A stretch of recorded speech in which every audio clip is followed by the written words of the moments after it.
Hey, I'm Geeky Pastimes, and welcome to the second ever episode of Geeky Weekly. Thank you so much for all your feedback and suggestions and positive comments from the last one. It was all positive, actually, which was really, really nice. So here we are again. We're going to keep it going. So we've got 4 topics to talk about this week. A pretty big range, a bit more varied than before, maybe. So we're going to talk about the attack on the Capitol building and everything that happened with social media around that. We're going to talk about PlayStation VR, especially with, Hitman 3's impending release. We're going to talk about Black Sails, which I just finished watching yesterday. And we're going to talk about the London Resort, which is something theme park related that some of you have probably heard about via a different name. So if you like the video, please don't forget to like and subscribe.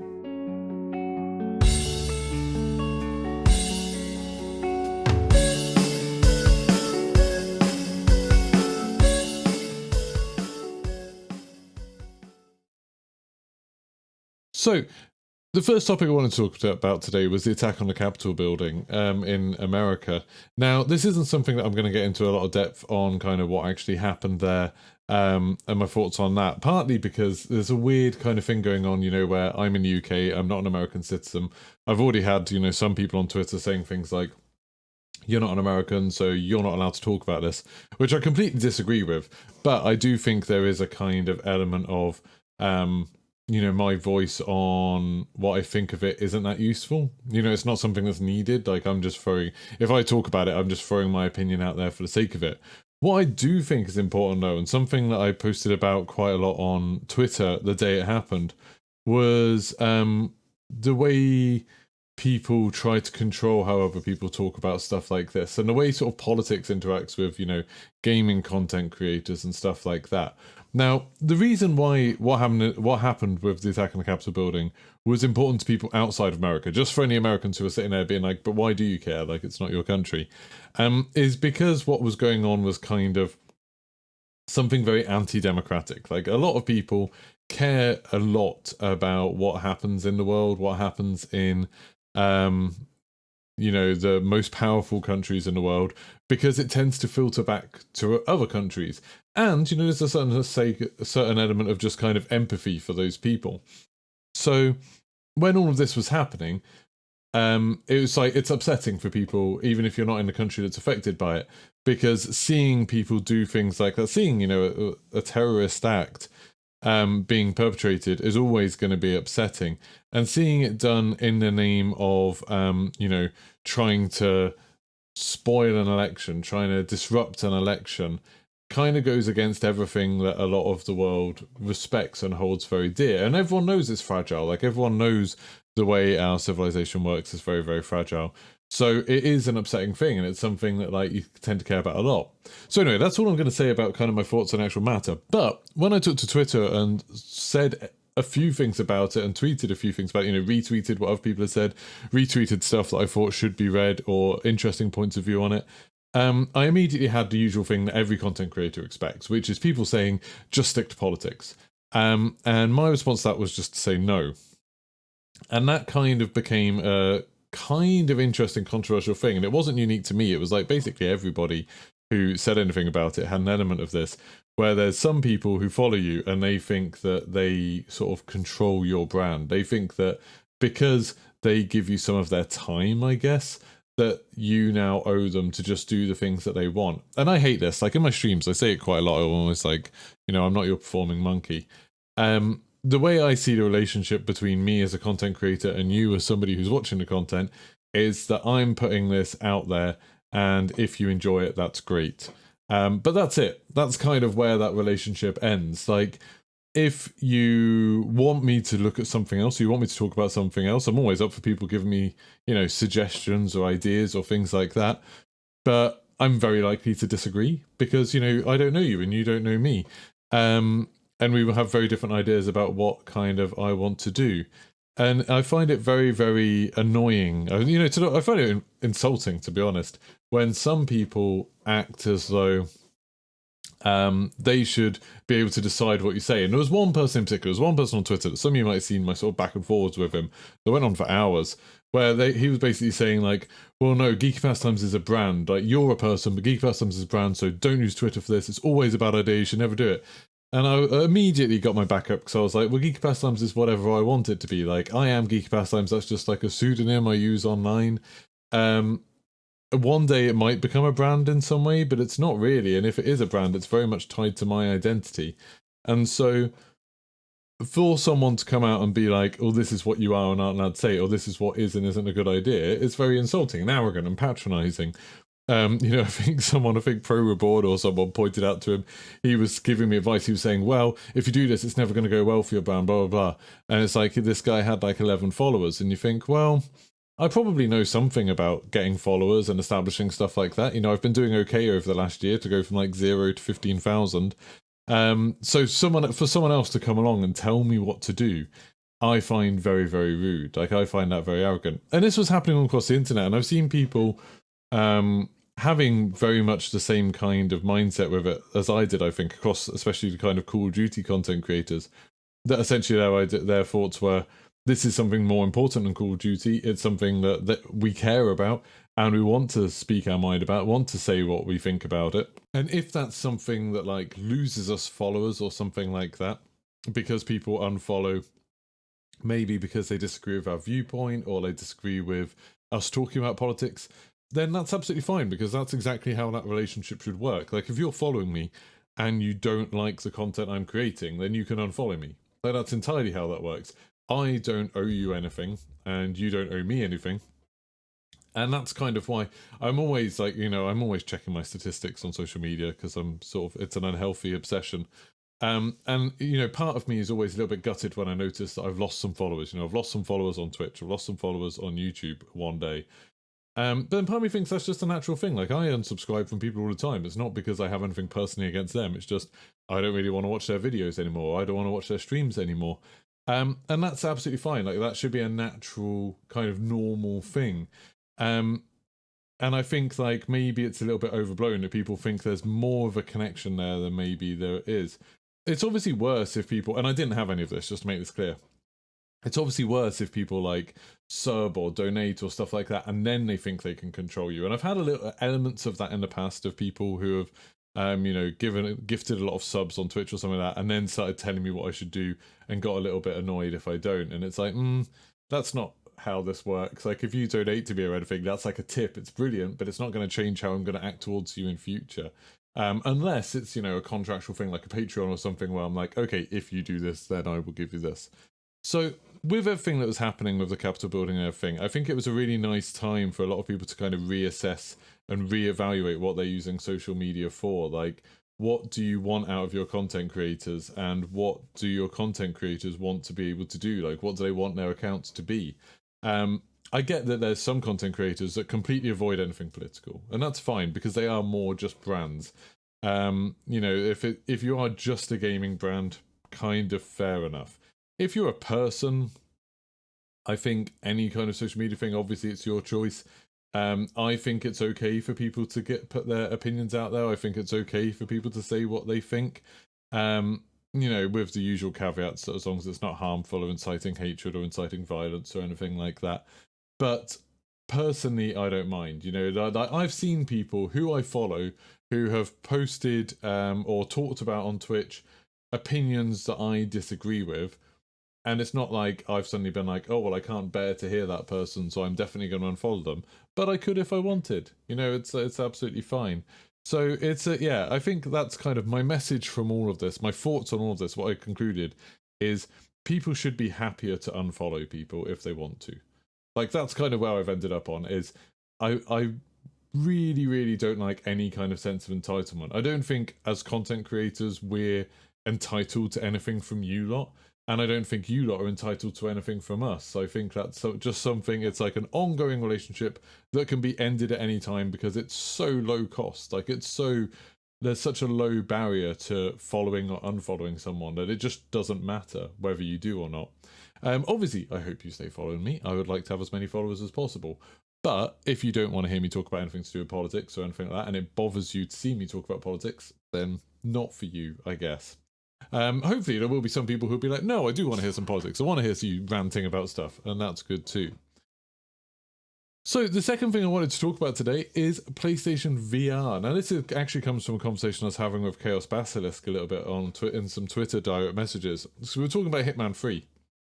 And Hitman 3, for those of you who don't know, has kind of the ability, I'm not sure if you'll have to own the original games or if you have to buy an extra expansion, but you can play all the Hitman 1 and 2 missions in Hitman 3 with the, new engine and everything like that, which is really exciting because Hitman 1 and 2 have some incredible levels in them. And one of the even better things is Hitman 3's got VR, only with PlayStation VR. So only with PlayStation at the moment, not with PC or anything like that. But that's part of the thing. They're going to have all of the missions playable in VR. So that's all of the missions from Hitman 1, 2, and 3. Suddenly, it's a VR game. And from the trailer they put out, it looks amazing. Like, it looks really, really good. There's a lot of interaction where you actually control your hands.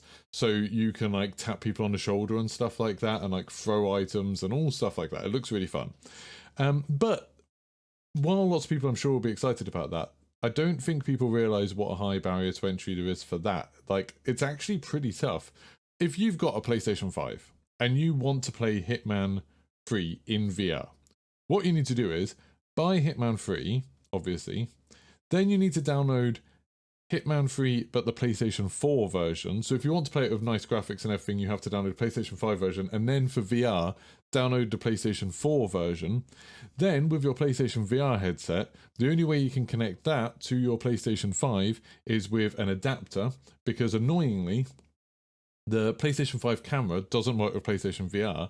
The PlayStation 4 camera does, but it doesn't plug into the PlayStation 5. So you have to get an adapter, which you get directly from Sony. It's free, but you have to fill in a form on their website, and then they will send it out. I think it took me like 2 or 3 weeks to get mine.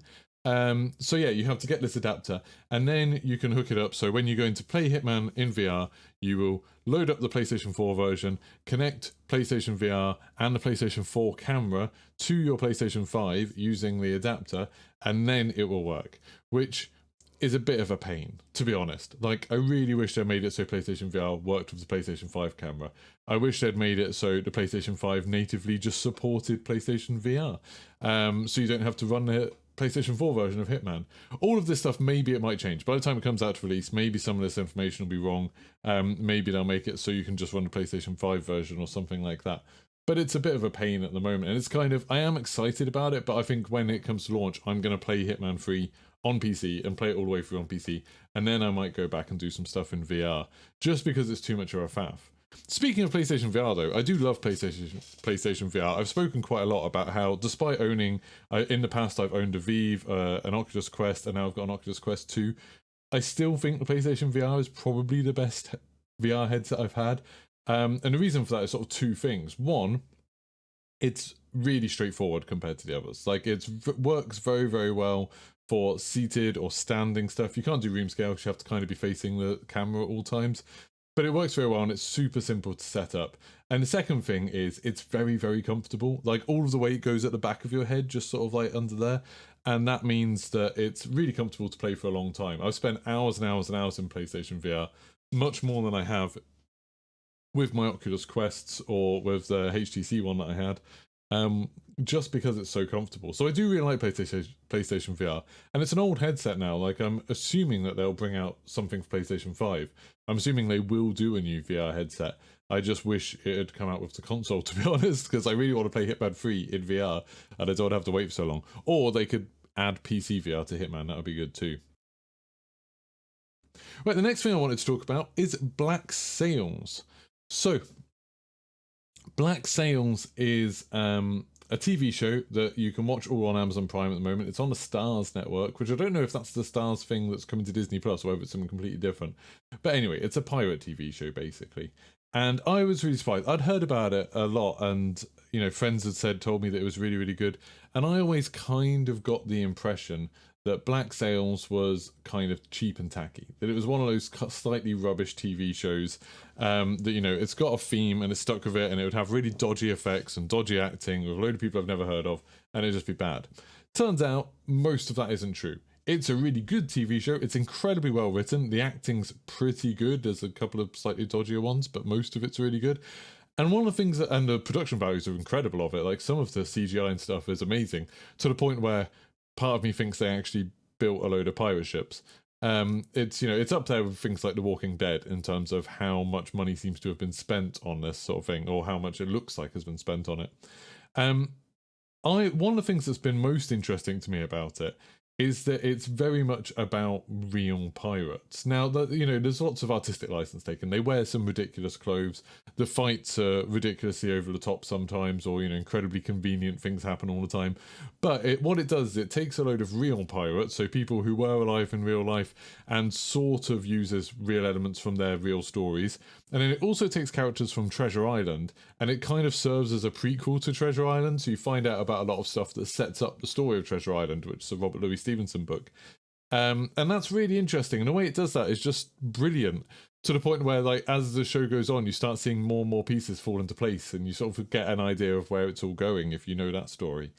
And I think that's really good. I think it was, a lot of fun. I ended up completely binge watching it. Like, it went from watching 1 episode a night to like 3 episodes a night to 5 episodes a night, to the point where I think I watched season 4 pretty much in 1 day, or maybe across 2 days. But that was ridiculous. Like, I just got completely addicted to watching it, and I really enjoyed it. And it made me think, I wish there was more pirate media that wasn't based on a supernatural. Like, it suddenly made me realize that Pirates of the Caribbean isn't really about pirates, it's about magic. Like, there's very little actual piracy going on in Pirates of the Caribbean, and I think a lot of what people enjoy from Pirates of the Caribbean is the first half of the first film, and a lot of that is just about Jack Sparrow being a real pirate and some of the funny things that go on, some of, the way that the West Indies is portrayed in it is really interesting. And I think that's much, much more interesting than all of the magic stuff that happens in the later episodes, in later, installments of that series. And then you think of like Sea of Thieves. Sea of Thieves, very much about magic. Like, Sea of Thieves obviously takes a kind of cartoonish view of piracy, but there's a lot of magic. There's a lot of mythical creatures and things like that in there. There's some things, some games have tried to do things that are kind of linked to that era. And I think, Assassin's Creed Black Flag is one of them, and I think it did it really well. That was a lot of fun. But I really wish there was some kind of Mass Effect style RPG set in that kind of time of piracy, because there's so much interesting kind of politics going on. It makes sense that there's a lot of, obviously the ship to upgrade, and kind of your relationship with different ports and your relationship with different cities, and then your crew, and being able to sort of like develop your skills. There's a lot you could do without having any magic involved at all. So I'd love it if Studio did that. Obviously, we've got Ubisoft's Skull and Bones to look forward to, which originally I think was meant to be like a multiplayer, sort of almost like arena type thing, where you'd have a load of different pirate ships fighting each other, but they've since gone back and reworked that game. So it'll be interesting to see what happens with that, if we see any more of it. There was another game as well, I can't remember the name of at the moment, that was kind of set in, American colonial times, an RPG fairly recently, but even that had lots of like supernatural elements going on in it. There were monsters and things like that, which kind of spoils it a bit. But yeah, so I just kind of, Black Sails has made me really want a more sort of authentic pirate game. Get rid of the magic, get rid of the mythical creatures and stuff like that, and just have a world you can explore and make a name for yourself as a pirate in a realistic, well, semi-realistic, sensationalized version of the world. I think that'd be really cool. Speaking of which, I have been loving Sea of Thieves lately. That is a lot of fun. Now, the last thing I wanted to talk about today is the London Resort. So London Resort, some of you have probably heard about this, and I've talked about it lots of times. Some of you have probably heard me talk about it as, or heard other people talk about it rather, as like the UK Disneyland. It's this idea of there being a big theme park that's going to be created in Kent, in England, which is the southeast of England, kind of near London. Hence it being called a London Resort, I guess. It's one of the things that people, I think, sometimes misunderstand about theme parks. That while there are some theme parks in cities, like Liseberg and Gothenburg, or Tivoli in Copenhagen, lots of theme parks aren't anywhere near cities. So, like, Disneyland Paris isn't really that close to Paris.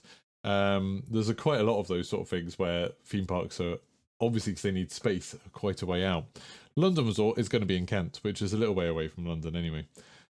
And for ages, in the theme park community as it is, most people didn't take this seriously. Most people thought this was a complete joke. It was meant to be a Paramount theme park. It is nothing to do with Disney. It's just that's how newspapers talk about it, because they don't understand theme parks.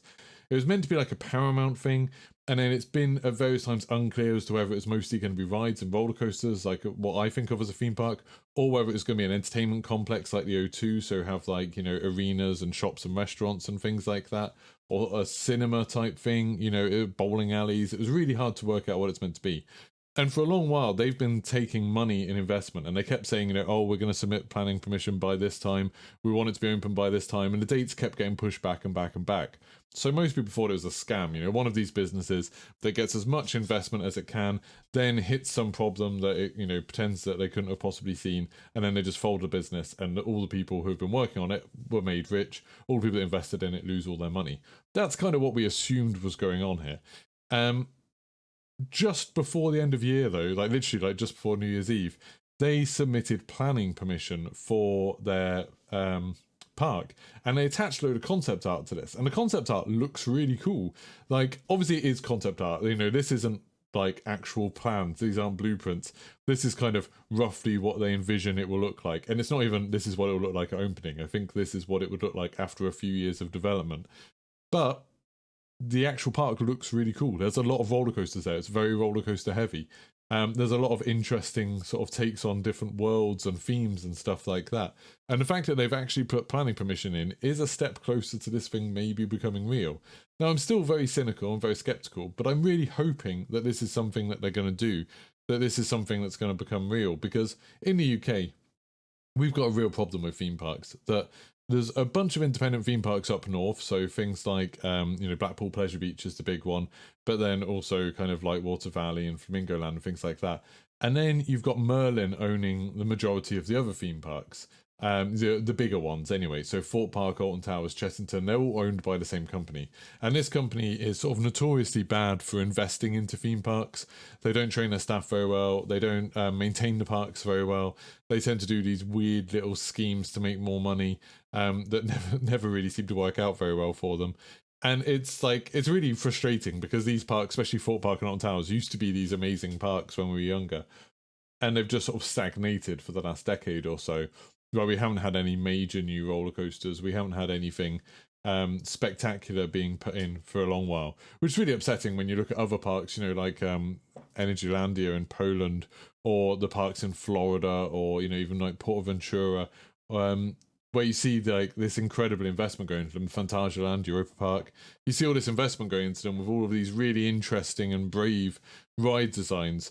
It's hard to imagine Merlin ever doing something like that with UK parks. So having some competition in terms of major investment in a big park, that would be incredible. That would be awesome. And because of where it is, it would actually be quite easy for us to drive to. So it wouldn't be too far away from us. It'd be like 2 or 3 hours away, which would be pretty good. So I am very excited about the idea that this park could become reality. At this point, I think it's still very unlikely, but you never know. I can keep my hopes up.